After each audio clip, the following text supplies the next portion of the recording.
자, 무비보셋의 이야기는 저 앞에 있는 사무엘상 31장에서 시작됩니다. 그가 5살이 되던 해에 사울의 궁전에 끔찍한 소식 하나가 전해집니다. 그의 할아버지였던 사울 왕과 삼촌이었던 아비나답과 말기수, 그리고 아버지였던 요나단이 모두 다 그 길보아산 블레셋과의 전투에서 전사했다는 소식입니다. 비극이죠.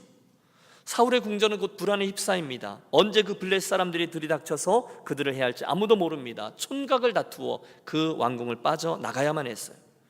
사무엘하 4장 4절은 그 당시의 상황에 대해서 이렇게 기록합니다. 사울의 아들 요나단에게 다리 저는 아들 하나가 있으니 이름은 무비보셋이라.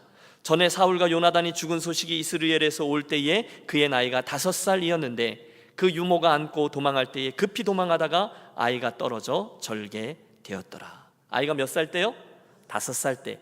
불행하게도 서둘러 도망가고 있던 유모의 실수로 아이가 떨어진 거죠. 다친 거예요. 이후 평생을 다리를 불편한 채로 살게 되었습니다. 이후에 그는 로드발 암미엘의 아들 마길이라는 사람의 집에서 자라납니다. 철저히 그의 신분을 숨긴 채로 말입니다. 오늘 저와 여러분이 가장 먼저 주목하려고 하는 것은 그 무비보셋이 원래 그 사울 왕가의 합법적인 왕자였다는 사실입니다. 하지만 지금은 아무도 모르죠. 혹시 그 사실을 알려주면 다윗의 사람들이 그를 그냥 두겠습니까? 그래서 그는 숨어 살아야만 했습니다. 포인트는 이겁니다. 그는 원래 왕자였습니다. 하지만 지금은 철저한 노바디였습니다. 그뿐이 아니죠. 그는 장애인이었습니다. 2중 3중의 불행, 그는 틀림없이 자기의 인생을 자학했을 겁니다. 희망 없음, 호플레스네스가 그의 별명이었을 거예요. 저는 이곳에서 오늘 저와 여러분의 옛 형편, 즉 죄악 중에 있던 우리들의 형편을 떠올려 봅니다. 여러분, 오늘 그 무비보셋의 절망, 그리고 어두움, 외로움, 희망 없음은요, 하나님을 떠나 죄 중에 있던 모든 이들의 모습을 잘 대변해주고 있습니다. 여러분, 죄로 인해서 하나님으로부터 떨쳐져 동산나무 가운데 숨어있던 아담을 기억하시죠? 두려움 가운데 스스로 떠나는 거예요. 하나님 뒤에 숨었어요. 그분을 두려워해요. 그분 앞에 서지 못합니다. 오늘도 인생에 대해서 솔직하고 진지한 사람이라면 누구나 하나님 앞에 정직히 서서 독대하는 것을 두려워합니다. 어휴, 관두세요. 제가 어떻게 하나님 앞에. 왜 그렇죠? 죄 때문입니다. 죄책감 때문입니다. 우리의 불안정함 때문입니다. 우리는 다 양 같아서 각기 제 길로 갔거늘, 우리 이야기죠. 기억하십시오. 하나님을 떠나 죄 중에 있던 우리는 로드발에 숨어 살고 있던 그 무비보셋과 정확히 일치합니다. 우리는 누구도 그분의 밝은 빛 앞에 떳떳이 서기를 원치 않습니다.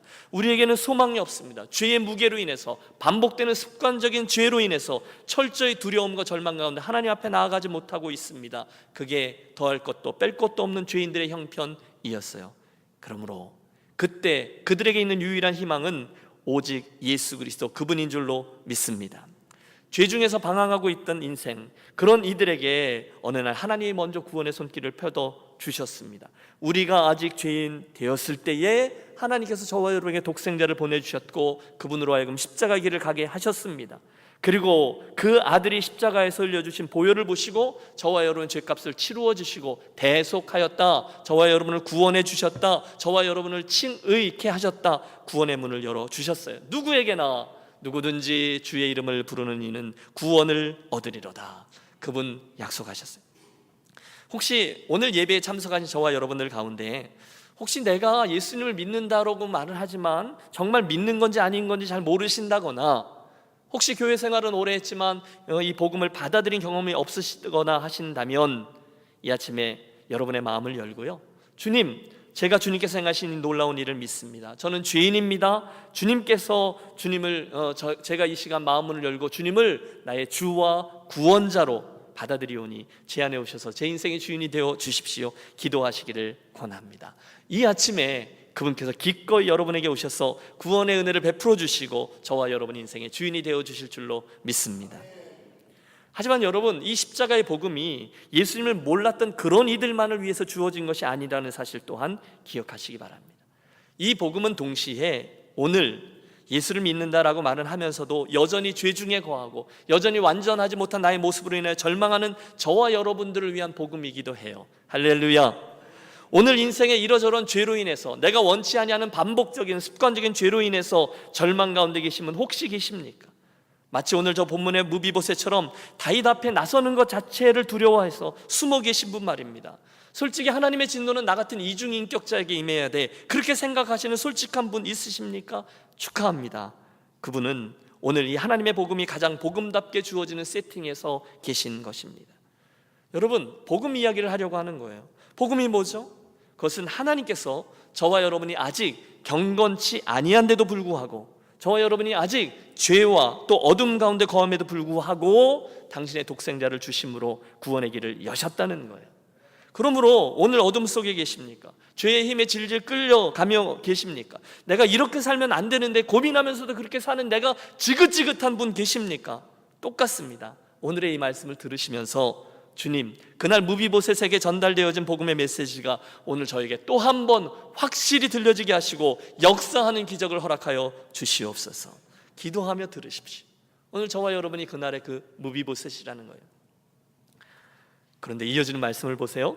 당시 어둠 속에 살고 있던 그에게 가장 다행스러운 것은 그런 저가 잊혀져 있지만 완전히 잊혀져 있지는 않았다는 사실입니다. 한번 따라해 주세요. 잊혀지지 않았습니다.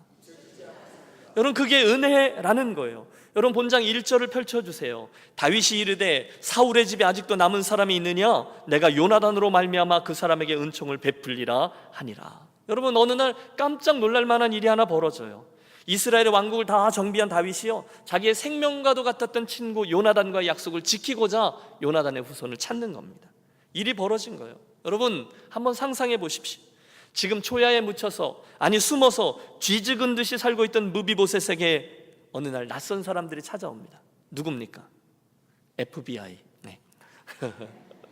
온 거죠. 당신이 무비보셋이요? 깜짝 놀라서 그가 대답합니다. 예, 그렇습니다만 우리와 같이 예루살렘에 가주셔야 되겠소. 다윗 왕께서 당신을 찾으시오. 네? 뭐라고요?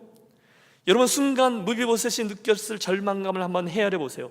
다윗이 나를 찾는다는 거예요. 그렇소, 당연하죠 여러분. 그 순간에 저가 생각할 수 있는 시나리오는 하나뿐입니다. 아이고, 드디어 올 게 왔구나. 다윗 왕이 이 촌구석에 숨어있는 나를 드디어 찾아내고야 말았어. 난 이제 끝이야. 아, 서글픈 나의 인생이요. 당연하지 않겠습니까? 새로 왕이 된 다윗이 왜 그 이전 왕조의 후손을 그냥 놔두겠어요? 불씨로 반역의 씨앗이 될 수 있는데요, 후환을 없애야죠. 그러니 여러분, 지금 패닉 상태에 빠져서 예루살렘으로 실려가고 있던 무비보셋의 심정을 헤아려 보세요. 틀림없이 그는 자기의 운명을 저주했지 않겠어요? 내가 이렇게 될 줄 알았다, 내가 진작 이렇게 될 줄 알았더라면. 도망자로, 운둔자로, 불구자로 쥐죽은 듯이 살아왔던 나의 지난 세월이 너무너무 억울하다. 여러분, 분했을 거예요. 그러나 어쩌겠습니까? 그가 할 수 있는 일은 아무것도 없습니다. 그래, 어차피 내 인생 이렇게 될 운명이었나 보다. 이제 곧 피비린내 나는 사형틀 앞에 내가 서겠지. 맞아요. 무비보셋의 인생은 너무도 비참했어요. 여러분, 그가 무슨 죄를 졌어요? 시대의 희생물 아닙니까? 5살에 불구가 되었습니다. 일평생 단 한 번도 마음 조림 때문에 두 다리를 쭉 펴고 잠자보지 못했던 저입니다. 가난하고 외롭고 힘겹게 두렵게 살아왔어요. 그래서 8절에 보면 그가 했던 이런 절규가 나오는데 이건 사실이에요. 나는 죽은 개와 같습니다. 정확히 그의 형편이 그와 같아요. 그러나 여러분, 잠시 후에 그의 인생에 단 한 번도 생각해보지 못했던 상황 한 가지가 펼쳐지죠. 사시나무 떨듯 벌벌벌 떨고 있던 그의 귓가에 누군가의 따뜻한 부드러운 음성이 들려집니다. 6절을 보세요. 사울의 손자 요나단의 아들 무비보셋이 다윗에게 나와 그 앞에 엎드려 절하매. 상황이 이해가 되시죠? 다윗이 이르되 무비보셋이여 하니 그가 이르기를 보소서 당신의 종이니이다. 여러분, 무비보셋의 귀에 어떤 음성이 들렸어요? 뜻밖에도 너무너무 부드러운 그분의 음성이었어요. 무비보셋. 순식간에 저가 무장해제됩니다. 7절을 보세요. 다윗이 그에게 이르되 무서워하지 말라. 내가 반드시 내 아버지 요나단으로 말미암아. 뭐라고요? 내 아버지 요나단으로 말미암아 내게 은총을 베풀리라. 여러분, 이 상황이 이해가 되십니까? 무비보셋, 걱정하지 마렴. 떨 필요 없어. 이제 내가 너에게 은총을 베풀 건데 내가 내 조부, 내 할아버지 사울왕에 있었던 모든 토지를 너에게 줄 것이고 앞으로 너는 아무 걱정 없이 이 왕궁에 와서 살아가게 될 거야. 특히 식사 때마다 항상 나하고 함께 하자. 여러분, 기적이 일어난 거예요. 그의 인생의 마지막 순간을 예상하고 나갔던 길인데 뜻밖에도 그에게 들려온 다윗의 음성은 은총이에요. 무비보셋, 겁내지 마렴. 내가 내 아버지 요나단과 맺었던 언약이 있는데 이제 그 약속을 지키려고 한다. 걱정하지 마렴. 네? 여러분, 순간 모든 게 바뀝니다. 무비보셋이라는 이름은 그간 비극의 상징 아니었겠어요? 누구나 무비보셋 하면 불행이라는 단어를 떠올렸을 거예요. 그러나 한순간에 다윗이 부르잖아요. 무비보셋. 그때 그 슬픈 이름과 함께 붙어 다녔던 모든 불명예, 모든 수치, 모든 두려움은 깨끗이 사라집니다. 그게 다가 아니었어요. 그의 할아버지 사울의 모든 토지를 그에게 돌려준대요. 원래 그 집안의 종이었던 시바라는 종까지 붙여져서 그의 집안일을 돌보게 해줍니다. 여러분, 무비보셋은요 더 이상 비극의 주인공이 아니에요. 대신에 그는 은혜의 주인공이 되었어요. 무엇 때문에? 누구 때문에요? 본문이 말씀합니다. 그의 아버지 요나단으로 말미암아. 여러분, 그가 뭘 한 게 아닙니다. 대신에 이 모든 은혜는 그의 아버지 요나단이 다윗하고 맺었던 그 언약 때문이었다는 거예요.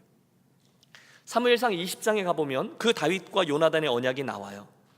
너는 나의 사는 날 동안에 여호와의 인자를 내게 베풀어서 나로 죽지 않게 할 뿐 아니라 여호와께서 너 다윗의 대적들을 지면에서 다 끊어버리신 때에도 너는 내 인자를 내 집에서 영원히 끊어버리지 말라. 요나단과 다윗이 맺은 언약이에요. 며칠 후에 사울 왕의 마음을 되돌릴 수 없다는 걸 알게 된 그 사람이 여호와의 이름으로 또다시 맹세합니다.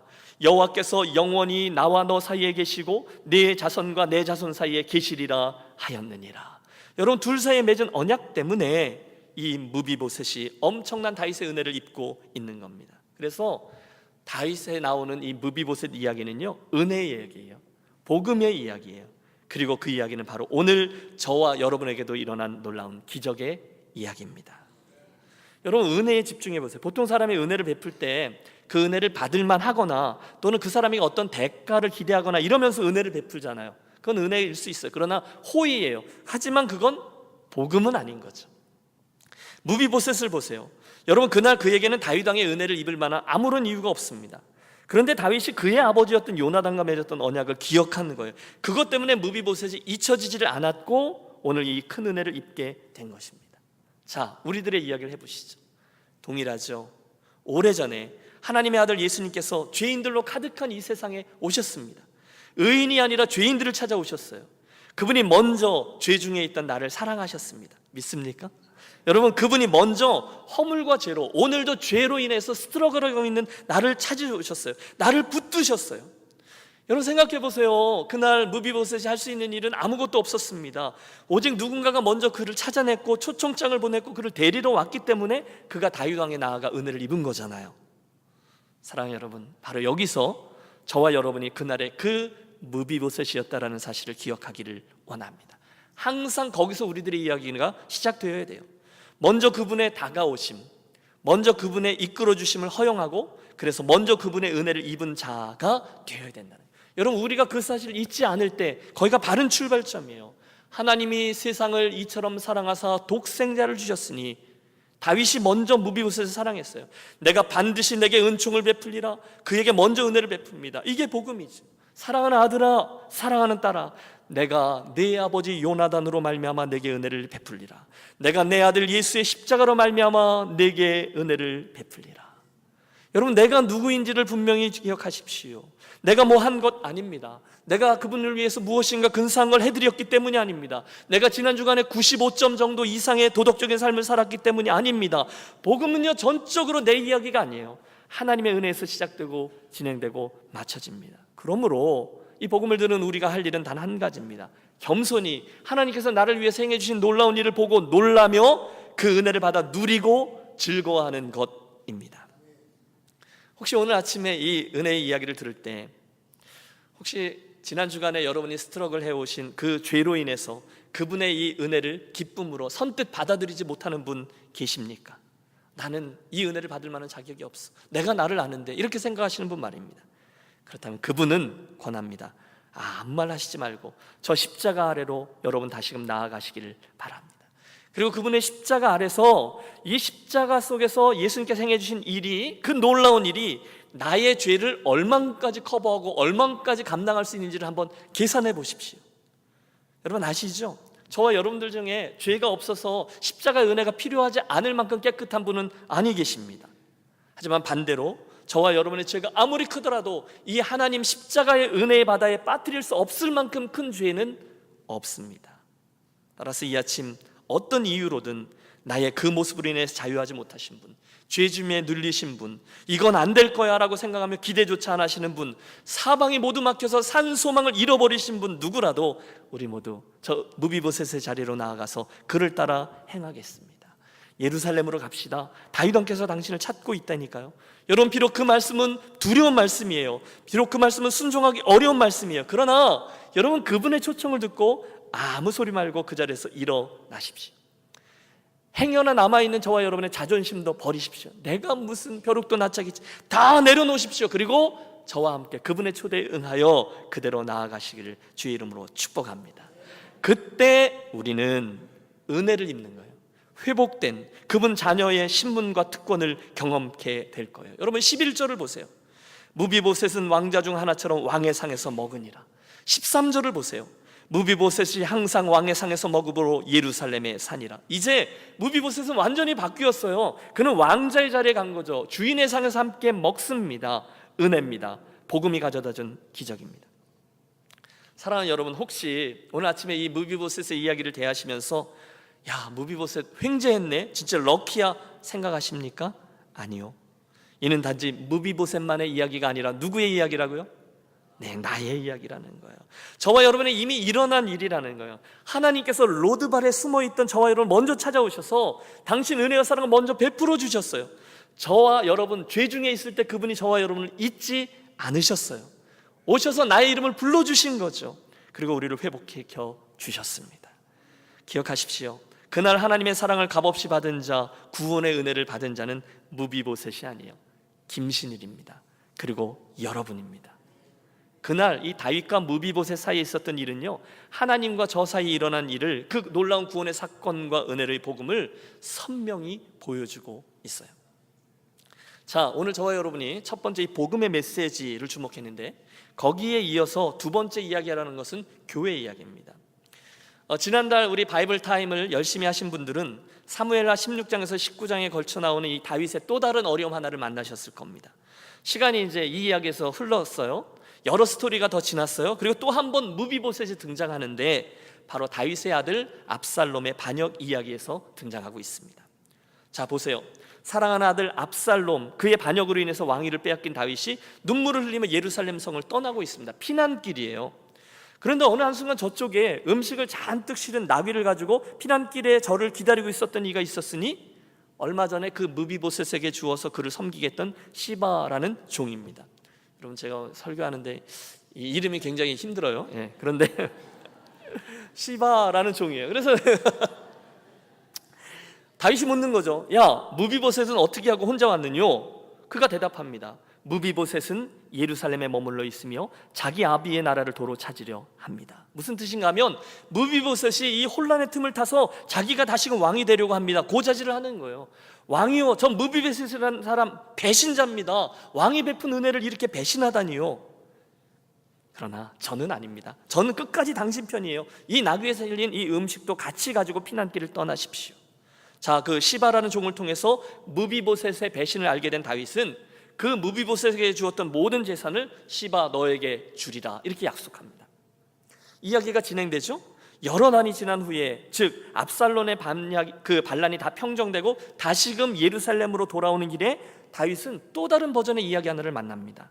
19장의 말씀인데요, 그때는 무비보셋이 나타나 그를 기다리고 있는 거예요. 여러분, 그 무비보셋을 보고 다윗이 피가 거꾸로 솟지 않겠어요? 이 배신자, 이 배은망덕한 놈 같으니라고. 무비보셋, 너는 어찌하여 나의 피난길에 함께 가지 않았느냐? 그때 무비보셋의 이야기가 유명합니다. 내 주 왕이요, 왕의 종인 나는 다리를 절므로 내 나귀의 안장을 지워 그 위에 타고 왕과 함께 가려 하였더니 내 종이 나를 속이고 종인 나를 내 주 왕께 모함하였나이다. 내 주 왕께서는 하나님의 사자와 같으시니 왕의 처분대로 하옵소서. 무슨 말인가 하면 다윗 왕이 예루살렘을 떠나는 날에 무비보셋도 함께 떠나려고 열심히 함께 준비를 했는데 갑자기 자기 종 시바가 자기를 배신하고 음식 담긴 나귀를 데리고 어디론가 사라져 버렸다는 거예요. 그러니 이 절름발이인 내가 어떻게 어디를 갈 수 있겠느냐라는 설명입니다. 우리는 성경에 기록되어져 있는 다른 여러 가지 기록들, 특별히 무비보셋의 그간의 행색을 통해서 그의 말이 진실이다라는 사실을 알 수 있습니다.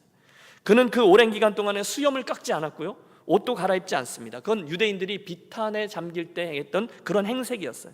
왕이 되기를 꿈꾸며 반역을 시도했던 이의 모습이 아니라는 거예요. 그런데 흥미로운 것은, 여러분 여기부터 잘 들어주셔야 돼요. 지금 다윗이 그 시바하고 무비보셋이라는 사람 중에 한 명이 새빨간 거짓말을 하고 있다는 것을 알고 있었다는 거죠. 그리고 대부분의 사람들은 성경의 이 기록들을 통해서 무비보셋 손을 들어줍니다. 자연히 그 시바라는 종은 더러운 욕망의 소유자요, 거짓말쟁이로 낙인이 찍히죠. 제가 봐도 그 녀석이 거짓을 말하는 게 분명합니다. 죄질이 아주 나빠요.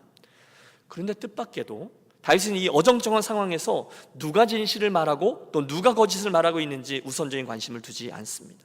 참 이상해요, 스토리가. 그리고 답답합니다. 여러분 저 같으면요, 그 뭐가 어렵겠어요. 그 두 사람을 당장 불러다가 삼자 대면하고 네가 그렇다고 하지 않았느냐, 누가 거짓말했냐, 내가 반드시 그놈 버릇을 고쳐주리라, 잘잘못을 따졌을 거예요. 그런데 놀랍게도 다윗은 그러지를 않고 있었다는, 그리고 놀랍게도 다윗은 그 두 사람 모두를 함께 포용합니다. 그리고 이 과정을 통해서 다윗은 그 둘 전부를 원래 자기의 집으로, 원래 자신의 도시 예루살렘으로 받아들입니다. 포인트는 이거예요.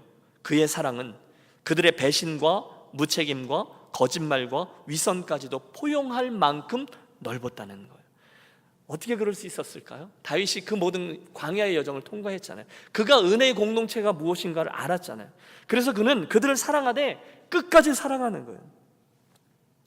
저는 여기에서 교회의 이 공동체의 모습을 다시 한 번 더 확인합니다. 이제부터는 여러분 우리 교회를 상상하며 스토리를 따라와 주십시오.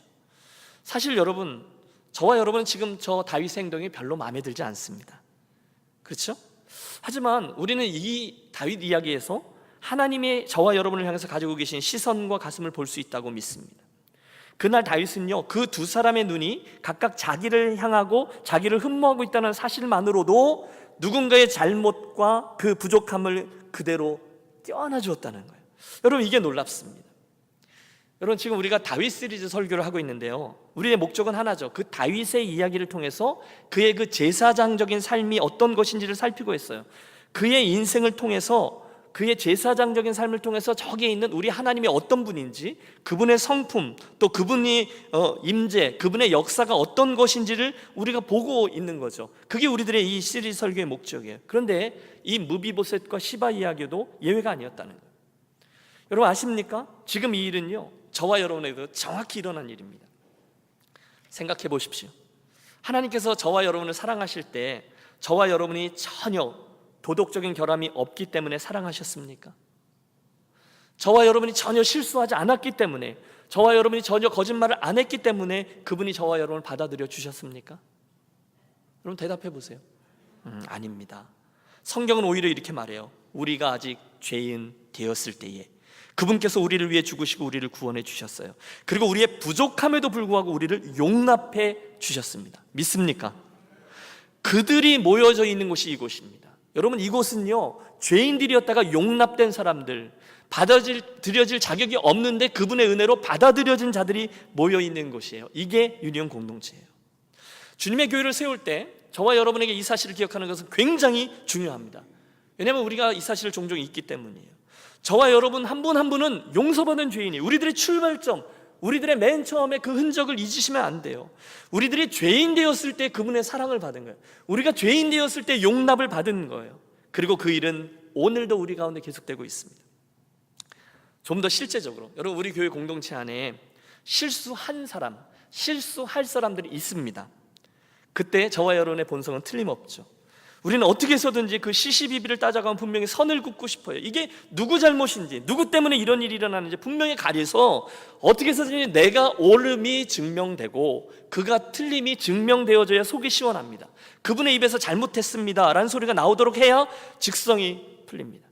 그래서 딴 교회는 어쩔지 몰라도 우리 교회는 그 시바 같은 사람이 절대 발도 붙이지 못하도록 해야 된다고 생각합니다. 그래야 우리 교회가 더 나은 교회가 되죠. 우리 교회가 더 깨끗한 교회, 더 훌륭한 교회가 되죠. 그러니 그런 시바와 같은 사람은 제발 우리 교회에서 자기 발로 걸어 나가거나 또는 내 손으로 쳐내야 한다고 생각하는 경향이 저에게 있어요. 여러분에게도 있을 거예요. 아, 그놈은 당연히 벌 받아야지, 다윗을 속이다니, 무비보셋을 속이다니, 그런 기회주의자, 그런 인간은 절대로 우리 공동체에 발을 붙이지 못하게 해야 돼. 그는 그런 취급을 당해도 싸. 여러분 그게 맞아요. 그래야 속이 더 시원해요. 공평하죠. 그래야 교회는 질서가 세워지죠. 오늘 본문의 경우는 이 시바가 죽임을 당하고 공의가 세워져야 모든 이야기가 제대로 마무리되는 듯 싶습니다. 오직 선의의 피해자였던 무비보셋만 받아들여져야 돼요. 그게 하나님의 교회예요. 그래야 유니온교회 바르게 설 수 있습니다. 여러분 어떻게 생각하세요? 솔직히 말하면 여러분, 저는 우리 교회 공동체는 그런 교회가 되지 않았으면 하고 바랍니다. 왜냐하면 그런 교회에는 제가 설 자리가 없기 때문에 그렇습니다. 죄인이고 부족한 제가 설 자리가 없어요. 여러분 함께 기억하겠습니다. 저와 여러분에게 있는 이 교회에 대한 환상을 하나 깨야 될 필요가 있어요. 왜냐하면 여러분, 이 세상에 있는 교회 공동체는요, 결코 완전 무결한 교회는 주님 오시는 날까지 있을 수가 없는 거죠. 그걸 인정하셔야 돼요. 당연하지 않겠어요? 아직도 죄성이 있고 욕심투성이인 그런 사람들이 모이는 교회는 여전히 허물들이 있어요. 여러분, 교회 중간중간 사고 나잖아요. 부끄러운 일도 생기잖아요. 당연하죠. 우리들 안에는요, 예수님이 그런 표현 쓰셨잖아요. 알곡도 있어요. 그러나 가라지도 있어요. 중간에 이게 아직 알곡인지 가라지인지 모르는 어정쩡한 싹들도 있어요. 그러나 그게 하나님 말씀하신 지상교회의 실체이죠. 그런데 우리들의 실수가 뭔지 아십니까? 자칫 우리 교회 안에는 무비보셋과 같이 순전한 사람만 있어야 한다라고 생각하는 거예요. 아니요, 여러분, 교회는요 무비보셋도 있고 시바도 있어요. 아니, 시바도 있어야 됩니다. 완벽한 사람도 있어야 되고요, 조금 모자란 듯 허당들도 있어야 된다는 거예요. 비록 우리의 본성은, 우리 교회에는요 무비보셋 같은 사람만 있어야 된다고 생각해요. 시바라는 사람은 반드시 떨쳐져 나가야 된다고 생각해요. 문제가 생길 때마다 시시비비를 가리고 그때마다 드러나는 덜 성숙한 시바라는 사람, 부족한 사람, 실수한 사람에게 분명한 목소리로 너는 거짓말했잖아, 너는 질서를 어지럽혔잖아, 너는 다윗을 속였잖아, 그러니 너는 예루살렘 성으로 다시금 들어오지 못해. 저 밑에 여리고에 가서 살아. 너는 그래도 싸. 네가 엎질러진 물이야. 그게 속이 시원하고 그게 우리의 본성에 맞지만 여러분, 그러지 말자는 거예요. 여러분, 좀 답답하면 어때요? 좀 명확하지 않으면 어때요? 공평하지 못하다 좀 욕을 좀 먹으면 어때요? 목사가 원칙이 없다고 누가 뭐라 그러면 좀 어때요? 그래도 교회는 무비보셋 같은 사람뿐이 아니라 시바 같은 사람도 들어와서 숨을 쉴 수 있어야 된다는 거예요. 왜요? 나도 실수할 수 있으니까. 왜요? 나도 아직 부족하거든요. 나도 아직 죄를 짓거든요. 그럼에도 불구하고 내가 받아들여졌거든요. 여러분 분명히 아십시오. 여러분 중에 누군가가 저 사람이 완벽하지 않기 때문에 저 사람은 틀린 부분이 분명해져야 되고 우리 교회에 들어올 수 없습니다라고 말할 권리를 주님께서 여러분에게 준 적이 없어요.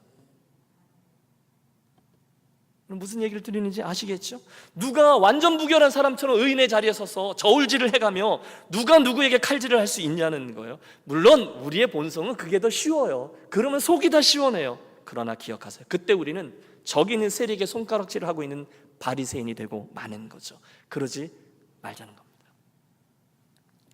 10년도 훨씬 더 된 이야기인데요, 밴쿠버에 있는 박신일 목사님이라는 분이 설교를 하시는데, 그분이 옛날에 강원도 원주에서 부목사로 섬기고 계실 때 그분이 모셨던 다빈 목사님에 대한 예화였습니다. 참 좋은 교회였는데 교회 문제가 하나 생겼습니다. 그건 뭐냐면, 교회 식구 중에 그것도 성가대원 두 사람들 간에 돈 50만 원을 꾸고 또 꿔준 일이 있었는데, 이 사람은 갚았다고 하고 저 사람은 못 받았다고 해서 싸우게 된 일이 생긴 거예요. 성가대 돈 꿔주고 그러지 마세요. 예. 그럴 수 있죠. 이 사람은 갚았다고 얘기하는 거예요. 근데 이 사람은 못 받았다고 얘기하는 거예요.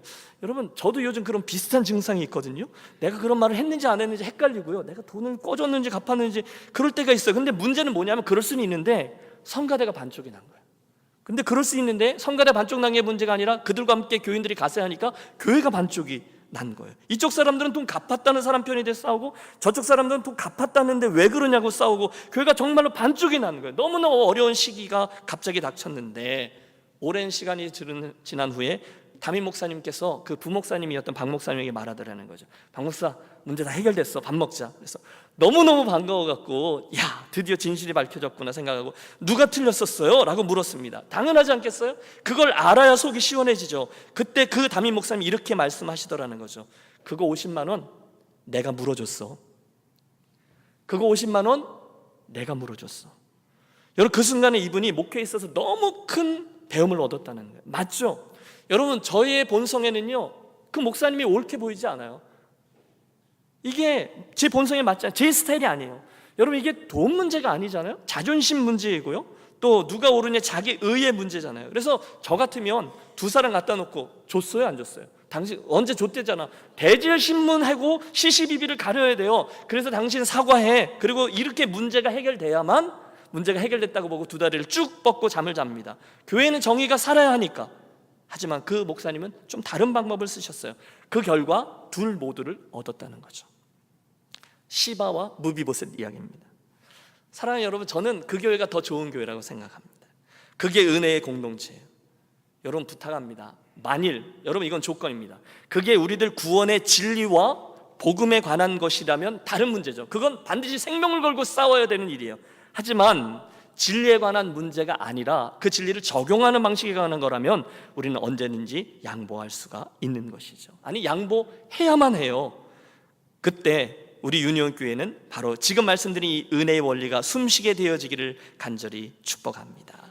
기억하겠습니다. 교회는요 절대로 저울로 세워지지 않습니다. 대신에 교회는 절대로 은혜로만 세워집니다.